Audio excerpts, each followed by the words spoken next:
Why am I holding a broom? What does this have to do with disc golf? Looks like a Harry Potter broom, actually. I could probably ride around on it. Well, one day, I walked up and I picked this broom up, and I started just sweeping it. And I stood there and I realized that I was instinctively in the frame. I was leaning on my right leg with just a teeny bit of pressure on my back foot. I had just organically found the frame. And as I held the broom in my hands, I realized that if I kept my hands totally stationary and moved that back leg and twisted, it created forward momentum, and more importantly, it created ground pressure using the broom. And I kind of isolated it a bit, and I realized that this movement is incredibly analogous to what we're trying to achieve with the method. This idea of creating compression into a brace from the trailing side of your body.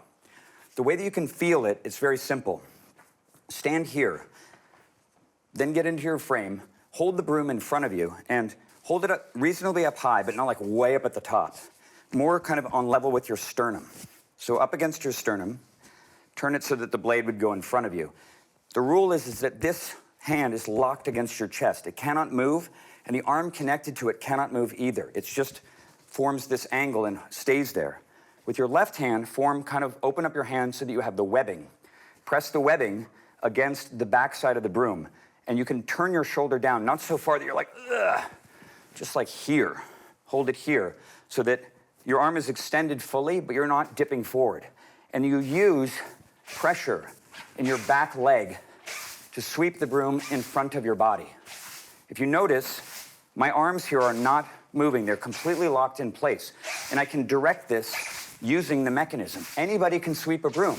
This is incredibly helpful because you can copy me till the end of time, but if you don't feel it, it's not going to result in the correct thing. But if you feel what it's like to make a broom go in front of your body, using that trailing leg, dipping the trailing side, putting pressure on the right leg, you're going to get really, really close to what we're trying to achieve with the method. In fact, this mechanism can get so powerful that a couple months ago I was in New Zealand and I had a push broom, just like this one, but with a big brush on it.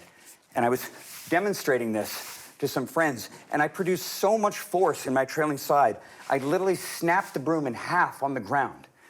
Bigger around than this, just snapped on the ground. That's how much energy you can harness from that trailing side. And the broom drill will help you find it.